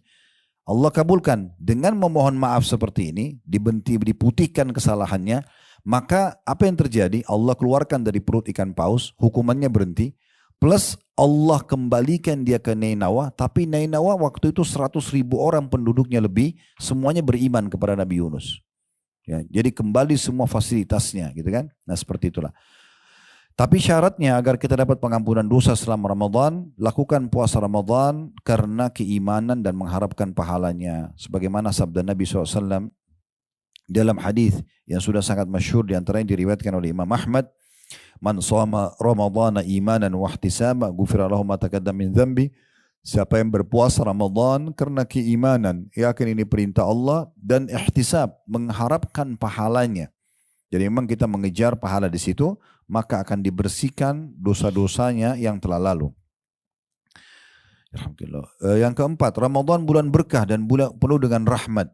Berkah artinya tercukupi, ya, atau akan mencukupi. Rahmat, karunia Allah, kasih sayang Allah SWT, rezeki Allah akan melimpah di bulan Ramadan. Disebutkan dalam hadis yang diriwayatkan oleh Imam Muslim, kata Nabi SAW, Qad ja'akum syahrul Ramadan syahrun mubarak. Telah datang, kalau pas tiba Ramadan, mau tiba Ramadan, akhir-akhir Sya'ban, Nabi mengatakan, telah datang kepada kalian bulan Ramadan, atau sudah dekat pada kalian bulan Ramadan, bulan yang penuh dengan keberkahan. Semua dicukupi. Di antara cukup makanan, cukup minuman, cukup istirahat, itu ya. Banyak waktu yang lebih yang bisa kita gunakan karena sudah tidak ada program makan siang misalnya. Maka banyak keberkahan. Kita lihat waktu Ramadan itu panjang sekali, banyak yang kita bisa lakukan. Makan sedikit buka puasa sudah kenyang. Sahur sedikit sudah cukup dalam seharian. Allah berikan keberkahan. Terdatang kepada kalian bulan Ramadan, bulan yang penuh dengan berkah. Iftaradallahu alaikum siyamah. Allah mewajibkan kalian berpuasa padanya.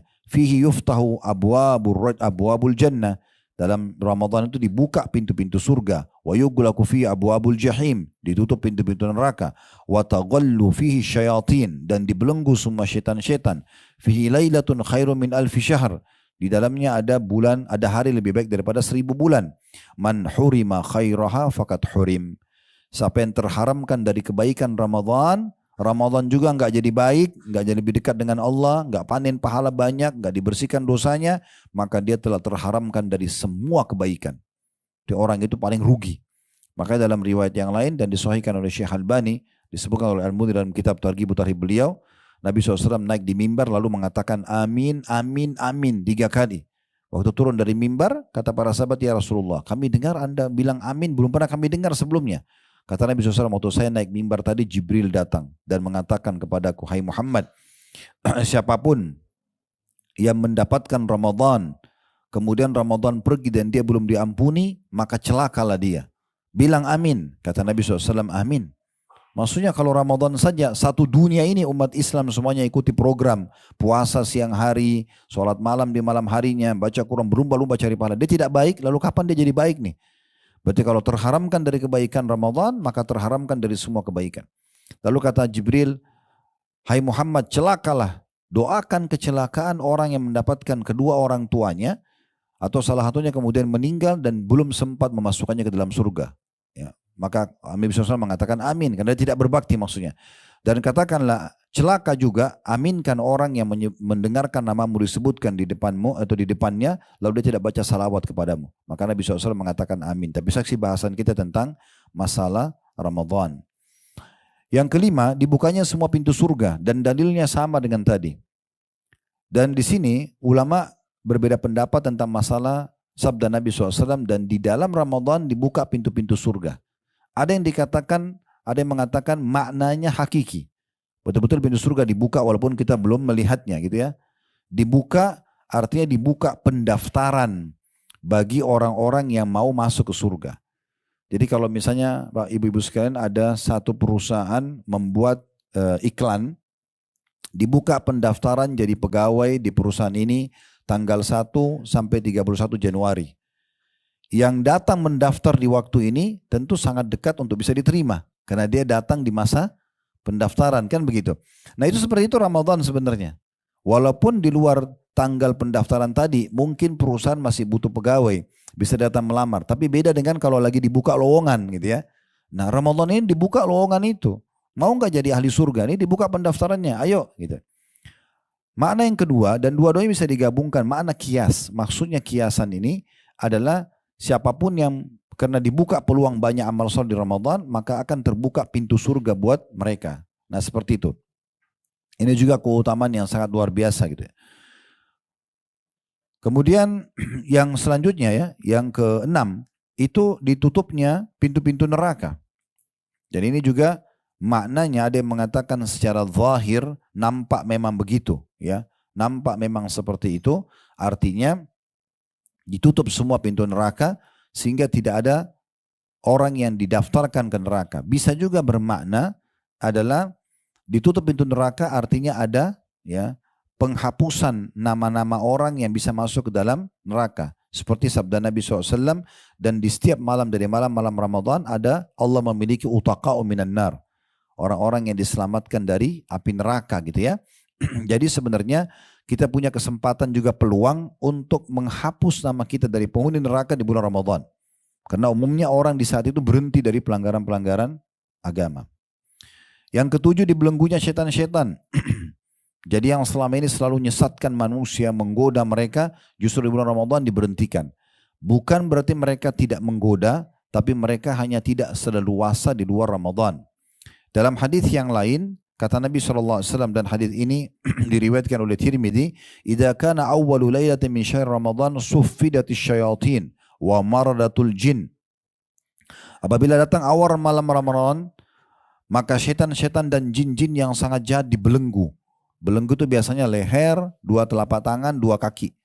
Ya, tapi masih bisa melihat, ya, masih bisa berbicara. Jadi bukan dimatikan misalnya atau dikurung. Ya. Ini dibelenggu, artinya mereka masih bisa menggoda. Ya. Karena syaitan itu bisa membisikkan, bisa meniup, ya begitu ya. Yang disebutkan dalam beberapa ayat Al-Quran. Dan mereka dibelenggu. Dalam riwayat lain, sehingga mereka tidak luasa menggoda manusia seluasa menggoda di luar Ramadan. Dan pintu-pintu neraka juga ditutup. Tidak ada satu pintu pun yang terbuka. Sedangkan pintu-pintu surga dibuka. Tidak ada satu pun yang ditutup. Dan seorang penyeru dari malaikat akan menyeru, wahai orang-orang yang menginginkan kebaikan, segeralah kemari. Hidupkan Ramadan ini dengan ibadah. Wahai orang-orang yang menginginkan kejahatan, tahanlah, berhenti. Ini kesempatan taubat. Dan Allah memiliki orang-orang yang dibebaskan dari neraka dari neraka, dan itu demikian itu terjadi di setiap malamnya. Ini dalam hadis ini disebutkan begitu, ya. Jadi hadisnya idza kana awwalul lailati min syahr ramadan sufilati syayatin wa maradul jin wa gullikat abwabun nari falam yufta minha bab wa futihat abwabul jannati falam yughlaq minha bab wa yunadi munadin ya baghiyal khairi akbil wa ya baghiyasy syarri aqsir wa lillahi utaqa minan nari wa dzalika kullal lailah. Ini bahasa Arabnya, tadi terjemahnya sudah saya bacakan. Yang ke-8 bulan terkabulnya doa, ya. Ini termasuk juga harapan yang sangat besar, ya. Jadi doa itu, ibu-ibu sekalian, sebuah fasilitas yang eksklusif, ya, di mana Allah Subhanahu wa taala memberikan kesempatan kita sebagai orang-orang beriman untuk menyampaikan hajat tanpa ada perantara. Tinggal memulai alhamdulillah wassalatu wassalamu ala rasulillah, lalu berdoa. Nah, tentu kita bisa berdoa kapan saja kepada Allah Subhanahu wa taala. Tapi seperti saya bilang tadi, salah satu cara yang cerdas dalam ibadah adalah bagaimana kita memaksimalkan tempat, waktu, ya. Nah, ini diantaranya Ramadan adalah tempat dan waktu yang sangat tepat untuk berdoa. Disebutkan, ya, di dalam riwayat yang sahih diriwayatkan oleh Al-Bazzar, kata Nabi SAW, inna lillahi fi kulli layl fi kulli yawmin inna lillahi fi kulli yawmin utaqa'a minan nari fi syahr Ramadan wa inna li kulli muslimin da'watan yad'u fiha fayastajibu lahu. Sesungguhnya Allah membebaskan beberapa orang dari api neraka pada setiap hari di bulan Ramadan. Ya, orang yang minta, orang yang mohon agar selamat dari neraka, maka Allah akan kasih. Dan setiap muslim yang memanjatkan doa akan dikabulkan. Itu di bulan Ramadan. Dan tentu waktu-waktu mustajab di puasa itu di waktu sahur, ya.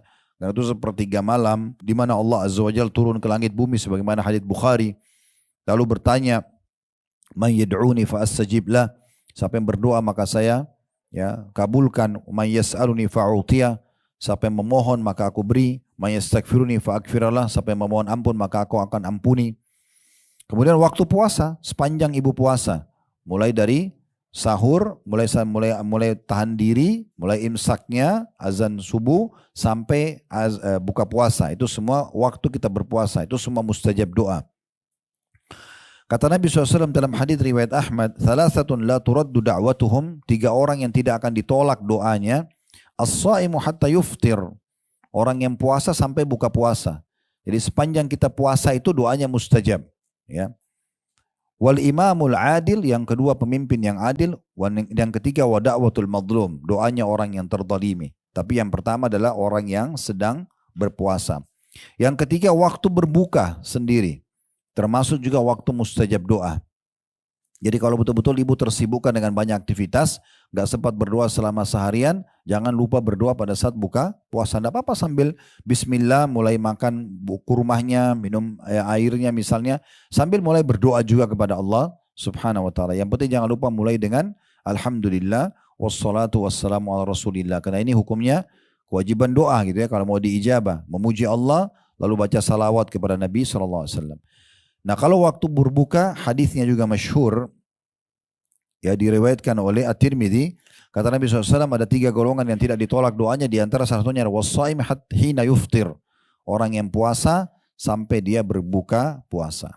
Yang ke-9 yang ibu bisa dapatkan hanya ada di bulan Ramadan, tidak ada di bulan lain. Ibadah umroh yang ibu lakukan mendapatkan pahala haji.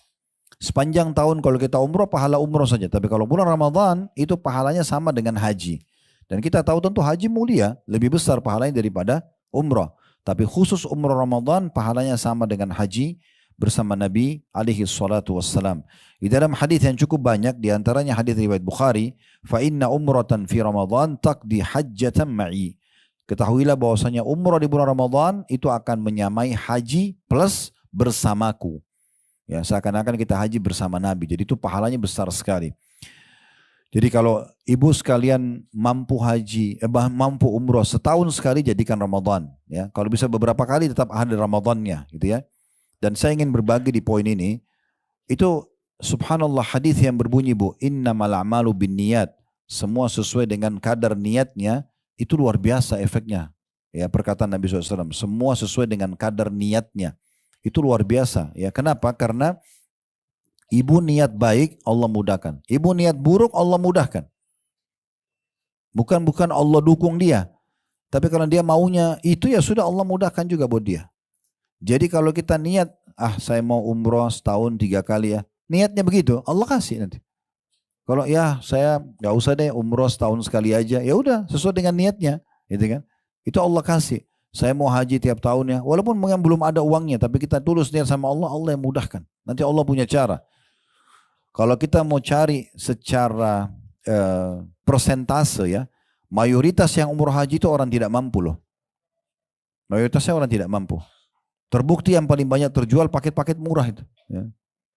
Jadi banyak orang tidak mampu, kadang-kadang mereka nabung baru berangkat. Mayoritasnya itu, persentasenya lebih besar mereka. Kenapa bisa? Niatnya. Mereka niat mau berangkat. Sayang sekali kalau orang mampu kemudian tidak diikuti dengan niat. Sehingga tinggal tersempurnakan niat itu dengan harta yang dia miliki. Apalagi di bulan Ramadan. Dan Nabi SAW menjamin orang yang suka umrah dan haji ini dalam hadis yang mulia, tabi'u bainal haji wal umrah. Rutinkan haji dan umrah. Setelah umrah, umrah lagi. Setelah umrah, haji. Setelah haji, umrah. Rutin terus. Programkan itu. Nabi yang suruh. Tabi'u artinya rutinkan. Ya.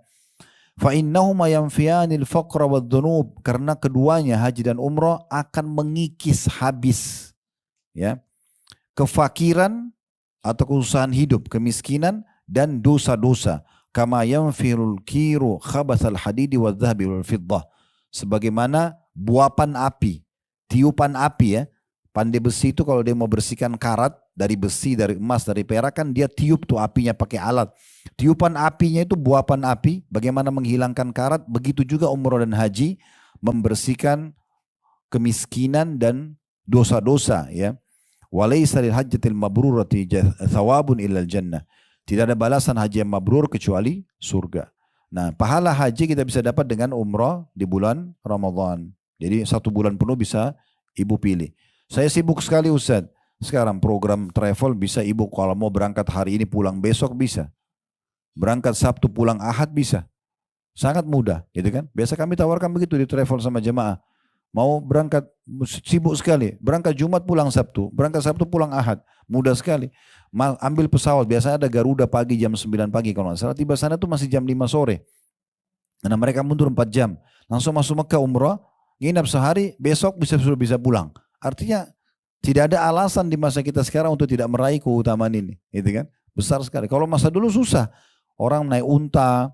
Orang mungkin lupakanlah unta. Masa-masa mungkin tahun 1900-an orang masih pakai kapal laut. Mungkin sebulan pergi, sebulan pulang, tuh 2 bulan tuh lama banget. Sekarang tektokan bisa 9 jam pergi, ya. Kemudian bisa pulang lagi. Karena itu mudah sekali. Yang ke-10, yang ini juga tidak dimiliki kecuali bulan Ramadan, yaitu adanya malam Lailatul Qadar. Lebih baik daripada 1000 bulan. Nggak ada di bulan lain ini, hanya bulan Ramadan. Kita sudah tahu tentang masalah itu, ya. Allah berfirman dalam surah Al-Qadr, namanya surah Al-Qadr, surah nomor 97 ayat 1 sampai ayat 3, yang bunyinya inna anzalnahu fi lailatul qadr. Sungguhnya kami turunkan Al-Quran benar-benar pada malam kemuliaan. Itulah Al-Qadr tadi ya. Wa ma adraka ma lailatul qadr? Apakah kamu atau apa yang kamu ketahui tentang malam kemuliaan itu? Lailatul qadri khairum min alfi syahr. Malam kemuliaan itu lebih baik daripada 1000 bulan. Nanti akan kita maknakan itu ya. Dalam ayat yang lain Allah menyebutkan dalam surah Ad-Dukhan, surah nomor 44 ayat 3 yang bunyinya inna anzalnahu fi lailatin mubarakah inna kunna munzirin. Sesungguhnya kami benar-benar menurunkan Al-Quran pada suatu malam yang diberkahi. Itulah malam Al-Qadr. Dan sungguhnya kamilah yang memberi peringatan. Nah, di sini orang banyak melalaikan masalah ini ya. Oleh karena itu saya ingin berbagi ya, ibu-ibu kalau mau beli pakaian baju lebaran dari sekarang, jangan akhir Ramadan ya. Akhir Ramadan itu malam-malam ganjil, malam Lailatul Qadar, bukan di mall, bukan di pasar, gitu kan. Tapi dipersiapkan dari sekarang. Sekarang tukang jahit masih kosong orderannya, masih bisa milih, banyak waktunya. Jangan masuk Ramadan, mulai 1 Ramadan udah selesai urusannya nih. Ya, semua sudah siap. Ya, sebagaimana ibu belanja untuk kebutuhan 1 bulan makan, sahur, buka puasa, nah sama pakaiannya segala macam. Jadi dari sekarang dipersiapkan gitu ya. Itu lebih baik. Karena kadang-kadang kita di Indonesia ini sayangnya awal Ramadan ramai masjid. 3-4 hari seminggu pertama, setelah itu kosong. Sampai makin akhir makin kosong masjid itu. Padahal justru malam mulia ini di situ. Malam mulia itu di situ. Dan apa kata Nabi SAW tentang menghidupkan malamnya Lailatul Qadar? Man qama Lailatul Qadri imanan wa ihtisaba, ghufira lahu ma taqaddama min dzambi. Siapa yang mendirikan malam Lailatul Qadar dengan keimanan dan mengharapkan pahalanya, maka dibersihkan dosa-dosanya yang lalu. Dan kata Nabi SAW, ini tentunya hadis yang masyhur, ya diriwayatkan oleh Bukhari. Dalam riwayat Bukhari yang lain kata Nabi SAW, taharru Lailatul Qadri fil witri minal ashril awakhir min Ramadan.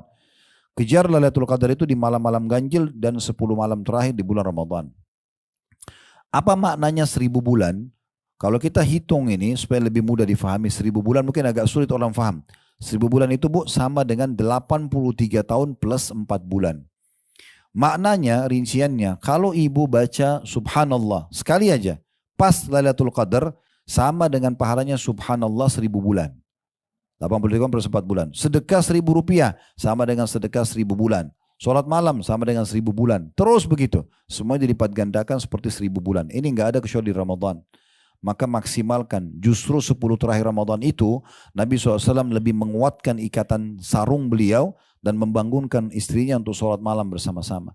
Jadi kalau malam-malam lain tidak seperti itu, tapi malam 10 terakhir luar biasa. Sampai ada hukum i'tikaf di masjid dan seterusnya. Maka ini dimaksimalkan ya. Ini juga kalau kita korelasikan dengan tadi umroh Ramadan, kalau ibu bisa ambil yang akhir Ramadan itu lebih tepat lagi. Sehingga bisa mengejar di malam-malam ganjil itu. Yang ke-11 ya, ini bulan pelipat gandaan pahala. Kita bisa melipat gandakan tambahan pahala. Artinya kalau puasa Ramadan kita bisa dapatkan 30 hari pahala puasa kalau udah 30 hari ya. Kita masih bisa mendapatkan pahala lebih dari itu. Ya, misalnya kita mau 60 pahala, 90 pahala, kelipatan 30 lah ya, karena 30 hari Ramadan. Bagaimana caranya? Dengan membuka puasakan orang. Gitu ya. Ini selalu kita kejar, buka puasakan orang. Ibu walaupun maaf lagi haid, tetap bisa raih pahala ini. Ya, menyiapkan mungkin buka puasa buat suami atau masjid dekat rumah gitu ya. Biasanya itu saya tahunya di Indonesia itu ada bagus juga program ya. Sebagian Pak RT atau Bu RT biasanya buat program masjid atau marbu masjid gilirkan buka puasa dari rumah-rumah ya. Tapi ada sebagian keluarga yang unik nih. Begitu tiba gilirannya dia masih tanya, oh sudah giliran saya ya. Seakan-akan dia heran kenapa gilirannya tiba. Harusnya kalau bisa dari awal Ramadan ibu sudah blok masjid dekat rumah. Semua buka puasa dari saya ya. Nah gitu itu benar. Atau kalau tidak bisa semuanya kurmahnya aja. Kalau tidak bisa air mineral. Ini sering saya sampaikan kalau mau Ramadan. Air mineral itu kan 1 dus isinya 48 gelas ya.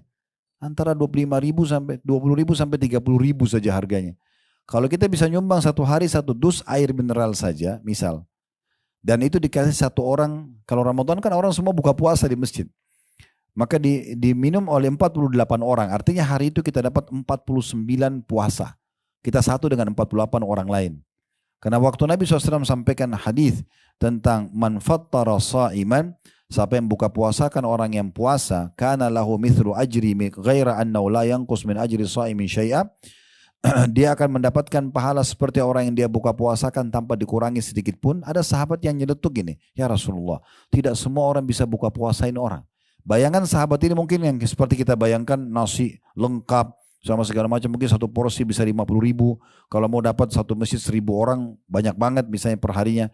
Maka Nabi bilang, sesungguhnya Allah akan memberikan pahala buka puasa itu pada siapapun yang memberikan walaupun sebutir kurma, walaupun seteguk air, walaupun susu yang dicampur dengan air.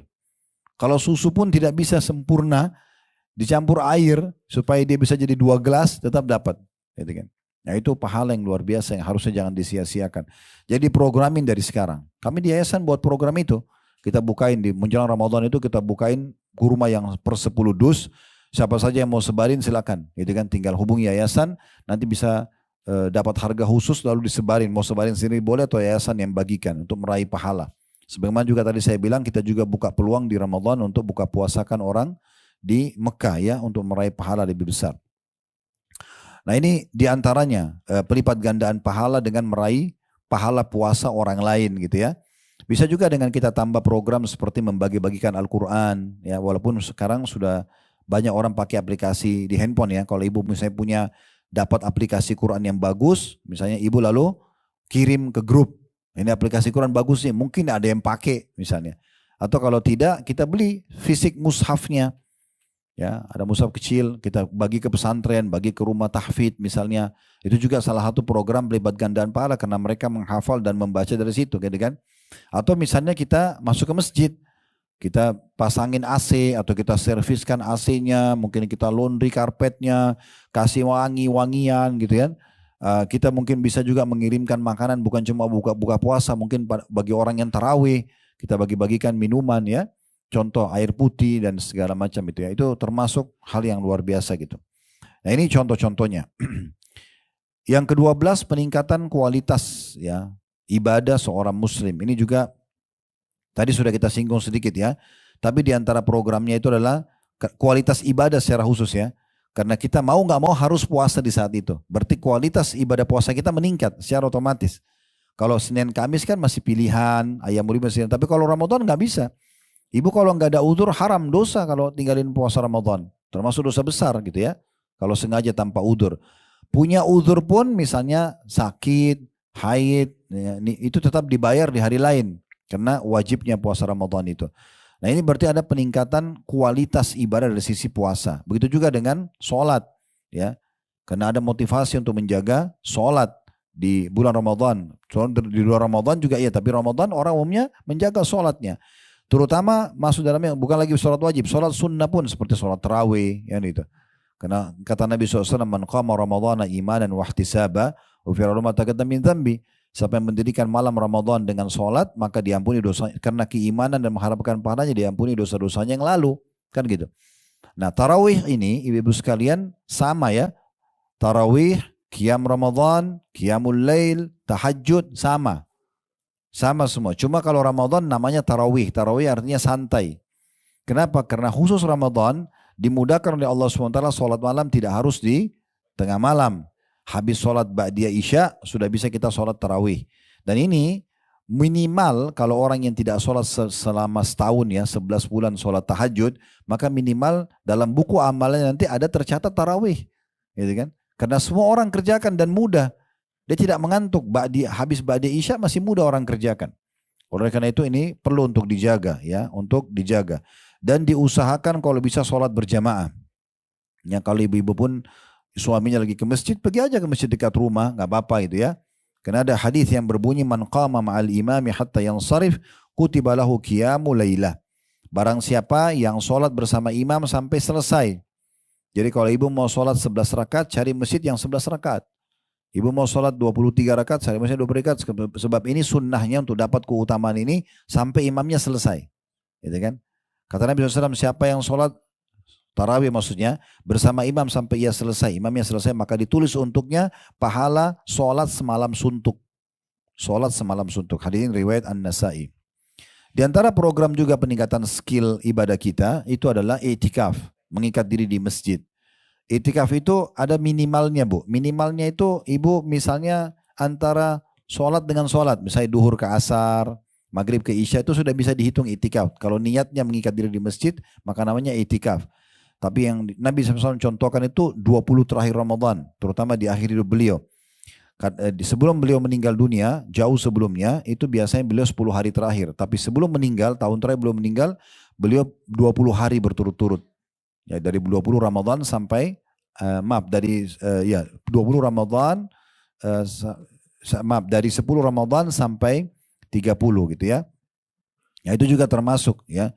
Dan ini kita dianjurkan untuk lebih mengenal masjid ya, lebih supaya mendekatkan diri kepada Allah SWT, karena itikaf ini betul-betul mengikat diri di masjid. Dan wanita pun boleh itikaf, cuma memang ada syarat-syaratnya ya. Kalau dia masih gadis izin walinya, tidak boleh keluar kota, di masjid itu aman, tertutup ya sehingga wanita itu kan bolak-balik kamar mandi, ya tidur di situ tidak tersingkap auratnya segala macam. Ada sebagian masjid memang menyiapkan itu ya. Maka itu juga bagus. Di antaranya juga adalah membaca Al-Quran tadi. Ini juga termasuk peningkatan skill. Karena kita mau tidak mau otomatis kita akan belajar Al-Quran sebagaimana tadi keutamannya. Selalu juga bisa sedekah. Dan sedekah di bulan Ramadan pahalanya lebih besar daripada di luar Ramadan. Ya. Karena sedekah di Ramadan itu lebih afdal daripada waktu-waktu yang lain. Ya. Bisa dengan sedekah secara umum, memberikan pakaian, makanan, apakah juga tadi membuka puasakan orang, intinya itu semua peningkatan skill ibadah kita. Yang yang 13, bulan pengaturan waktu. Ini juga bagaimana kita diajar oleh Allah SWT melalui Ramadan ini kita bisa memanage waktu kita lebih rapi gitu ya. Kapan kita ibadah, kapan kita aktivitas secara umum, itu Ramadan melatih kita untuk itu ya. Bahkan kita lebih bisa memahami keberkahan waktu dengan Ramadan. Karena tidak terlalu banyak aktivitas yang berhubungan dengan dunia ya. Dan Ramadan juga bukan bulan untuk bermalas-malasan. Justru pada saat kita sedang tidak makan, lagi puasa, itu justru sangat bagus ya. Pembakaran hasil makanan itu pun yang masih ada di perut kita atau tubuh kita itu maksimal. Maka itu juga sangat bagus untuk kita lakukan. Ini semua termasuk memanage sebenarnya, tapi lebih kepada memanage waktu. Jadi kita tidur kapan, kita ibadah kapan, semua termanage dengan rapi. Kemudian yang ke-14, bulan peredam syahwat. Karena di bulan Ramadan juga ini otomatis kita dilatih untuk terbiasa meredam syahwat kita. Suami istri aja nggak boleh berhubungan biologis kalau di tengah hari Ramadan. Apalagi yang bukan suami istri gitu kan. Berarti dilatih untuk terbiasa bisa mengontrol itu. Makan dan minum tadinya halal ya untuk kita. Tetapi di masa puasa kita kontrol. Nggak boleh makan dulu. Ini kan berarti ada satu pendidikan yang Allah SWT berikan kepada kita untuk bisa meredam syahwat tersebut ya. Dan juga Nabi SAW mengatakan dalam hadis riwayat Bukhari, "Idza asbaha ahadukum yawman sha'ima fala yarfuth wala yajhal." Barang siapa di antara kalian yang tiba di pagi hari dalam kondisi berpuasa, maka jangan dia berkata jorok. Tidak boleh bertutur kata yang tidak baik. Itu juga pelatihan yang luar biasa. Dan tidak boleh dia bersikap bodoh. Ya. Maksudnya pelanggaran di sini ya. Fa in imru'un syatama wa qatal falyakul inni shaim inni shaim. Kalau ada seseorang yang mengajaknya bertengkar, maka dia tinggal mengatakan aku sedang puasa, aku sedang puasa. Ini berarti memang ada ya peredam syahwat dan hal-hal yang bisa membawa pada pelanggaran. Emosi pun kita disuruh untuk mengontrol. Dan ini adalah keutamaan yang ke-15. Bulan peredam emosi. Biasanya emosi itu ya sikap-sikap dan karakter terbentuk juga dari makanan Bapak Ibu sekalian ya. Jadi kalau orang misalnya ibu 2 hari puasa misalnya atau 3 hari puasa, bedakan karakter kita dan bawaan kita dengan kalau tadi sebelumnya kita nggak puasa, kita makan terus. Itu ada pengaruhnya ya. Jadi kadang-kadang kalau ibu misalnya 2 hari puasa atau ayam lebih 3 hari puasa, terus tiba-tiba merasa kok saya lebih tenang ya, saya tidak lebih emosional. Itu memang kena pengaruh makanan yang tidak banyak masuk. Itu pengaruhnya besar sekali. Sementara memang banyak penyebab penyakit-penyakit berat seperti stroke, ya, darah tinggi, itu kan emosi. Makanya waktu seorang datang kepada Nabi SAW mengatakan, ya Rasulullah wasiatkan saya, maksudnya supaya saya bisa bahagia, tentram hidup, gak punya masalah sama orang, la taghdab, jangan kau emosional. Apalagi ya Rasulullah, la taghdab, sampai 3 kali. Apalagi ya Rasulullah, la taghdab, jangan kau emosi. Nah dalam hadis lain, la taghdab walakal jannah, jangan kau emosi maka bagimu surga. Yang ke-16, bulan kepedulian. Bagaimana kita dilatih bulan Ramadan peduli dengan orang. Karena dengan Ramadan kita jadi tahu kalau yang selama ini kita kaya selalu melimpah-limpah makanan dan minuman. Ramadan karena kita harus puasa sebulan kita terlatih untuk merasakan bagaimana susahnya orang kalau lapar dan haus. Sebenarnya itu memunculkan kepedulian. Ya. Oleh karena itu kalau di akhir Ramadan kita disuruh zakat fitrah sebelum sholat id, itu tujuannya. Kata Nabi SAW dalam hadis ya, yang diriwayatkan oleh Abu Daud, Ibnu Abbas berkata, farada Rasulullah SAW zakat al-fitr. Rasulullah SAW mewajibkan zakat fitrah tuhratun lis-shaimi minal lagwi war rafathi wa tu'matan lil masakin. Ya, untuk mensucikan orang yang puasa tadi dari perkara sia-sia, mungkin selama puasa ada hal yang salah dia lakukan atau perbuatan keji, dan sekaligus untuk memberi makan kepada orang-orang miskin. Man addaha qabla salati fahiya zakatum makbulah. Siapa yang mengeluarkan sebelum salat Idul Fitri, maka dia zakat yang diterima. Wa man addaha ba'da salati fahiya shadaqatun minas shadaqat. Siapa yang mengeluarkan zakat niat zakat fitrahnya itu setelah sholat id, maka itu terhitung sedekah secara umum. Jadi ibu harus memberikan zakat fitrahnya jauh sebelum sholat id, ya. Biasanya biaya sosial banyak terima, ya. Akhir Ramadan sudah ibu keluarkan. Nah itu cara hitungnya zakat fitrah semua kena, termasuk janin kalau sudah 4 bulan di perut, ya, sudah bernyawa, itu juga ada zakat fitrahnya, ya. Orang sudah meninggal baru tidak ada, dan yang bertanggung jawab adalah kepala rumah tangga. Misalnya dia seorang laki-laki punya istri, punya 3 orang anak, lalu masih ada bayi juga di perut istrinya, sudah 4 bulan, maka dia mengeluarkan zakat fitrah buat dia, istri, dan berarti 4 anaknya, 3 anak tadi sama 1 janinnya. Dan itu dihitung kurang lebih 2,5 kilo. 2,5 kilo beras atau makanan pokok. Dan ini dikeluarkan dalam bentuk makanan pokok, ya. Yang ke-17, bulan pengaturan pola makan dan kesehatan. Mungkin kita bisa tutup dengan ini, ya. Jadi ini juga mengatur pola. Jadi kita sudah bisa mengatur pola yang baik, ya. Terutama mengatur makanan. Contoh misalnya hadis Nabi SAW yang berbunyi diriwayatkan oleh Abu Daud. Maaf, diriwayatkan oleh Imam Bukhari dan Muslim ini. La tazalu ummati bi khairin ma'ajjalul iftar wa akharus sahur. Manusia senantiasa atau umatku senantiasa dalam keadaan baik, sehat, ya, selama mereka menyegerakan buka puasa dan mengakhirkan sahur. Jadi termasuk pengaturan pola hidup yang sehat. Jadi ibu kalau azan maghrib jangan tunda lagi. Tetap langsung buka puasa, menyegerakan buka puasa. Dan sunnah Nabi SAW buka puasa dengan kurma dulu. Disebutkan dalam riwayat yang sahih Nabi SAW berbuka puasa dengan rutab, kurma basah. Kalau tidak ada baru tamarat, kurma-kurma yang kering, ya. Kalau tidak ada baru beliau ambil hasawat minal ma' atau min ma'. Beberapa teguk dari air putih. Jadi walaupun kita haus banget, usahakan kunyah kurma dulu sedikit, ya. Kurma yang lembut, kita kunyah sedikit baru kita minum air, ya. Karena seperti itu urutannya dalam riwayat yang baru saya sebutkan tadi. Dan berdoa sebelum azan atau sementara buka puasa nanti baru, ya, setelah buka puasa baru berdoa. Dan jangan lupa doa kita selalu dengan tangan kanan dan baca bismillah saja. Lalu kita buka puasa. Setelah kita minum air, ya, baru kita baca dhahabadz dhama, telah hilang rasa haus di dahaga. Wabtalatil uruq, telah basah semua urat-urat. Wa thabatal ajr insyaallah, dan tetaplah pahala itu, ya. Ini anjurannya para ulama dibaca justru setelah kita meneguk air karena memang sesuai dengan makna daripada hadis tadi. Dan kata Nabi SAW, dan juga mereka umatku masih selalu dalam keadaan sehat selama mereka mengakhirkan sahur. Jadi ibu makan sahur setengah jam sebelum subuh, gitu kan. Jadi kita justru makin dekat azan makin bagus karena akan membuat kita lebih tahan sampai buka puasa nanti. Walaupun sebenarnya yang perlu kita garis bawahi, hadis tadi yang saya bilang innamal a'malu binniyat, ya, semua sesuai dengan niatnya. Kalau ibu misalnya sahur lalu ibu berpikir gitu, ya, dan ibu dalam hati tersirat, ya saya jam 11 sebentar lapar gak sih? Nanti jadi lapar benar karena dia niatnya sampai jam 11 gitu, ya. Tapi kalau dia niatnya insya Allah saya akan bisa tahan sampai buka puasa. Sampai buka puasa pun berapa kali mungkin diantara kita rasakan. Saya sering rasakan. Cuma makan kurma 2-3 butir, minum air, sholat. Gak ada, sampai habis terawih karena baru makan. Oke-oke saja karena memang niatnya seperti itu. Karena memang niatnya seperti itu. Allahu a'lam. Kalau tadi hadis yang menyebutkan tentang Nabi SAW buka puasa dengan rutabat, ya, beberapa kurma yang basah. Kemudian kalau tidak ada baru kemudian tumairat atau kurma-kurma yang kering.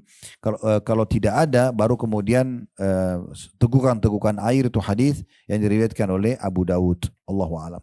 Ini bahasan kita. Jadi kalau kita simpulkan sebenarnya untuk termotivasi mengerjakan sebuah ibadah adalah kita mengetahui keutamaan dari ibadah tersebut, dan karena kita ingin tahu amalan apa yang kita kerjakan sebelum Ramadan, justru ini yang kita lakukan. Kita belajar dan kembali mengingat kembali keutamanya supaya nanti kita sambut dengan baik dan kita bisa programin dari sekarang gitu ya. Alhamdulillah sudah kita selesaikan. Mudah-mudahan Allah SWT menerima semua hajat-hajat dunia akhirat kita. Allah terima seluruh amal-amal saleh yang pernah kita kerjakan dan juga akan kita kerjakan dengan pahala yang sempurna. Semoga semua dosa kita juga dimaafkan dan ditutupi oleh Allah Subhanahu wa taala. Allah tinggikan derajat kita dan Allah mudahkan kita, dipanjangkan umurnya selalu dalam ketaatan kepada Allah Subhanahu wa taala. Allah berikan Ramadan yang banyak ke depannya, maksimal yang Allah berikan kepada hamba-hambanya, dan sebagaimana Allah satukan kita di majelis ini, Allah juga satukan kita di surga Firdausnya tanpa hisab di hari kiamat nanti. Allahumma amin. Wa sallallahu nabiyana Muhammadin wa alihi wa sahbihi wa sallam wa akhir da'wan alhamdulillahi rabbil alamin. Subhanakallahumma bihamdika asyhadu an la ilaha illa anta astaghfiruka wa atubu ilaik. Wassalamualaikum warahmatullahi wabarakatuh.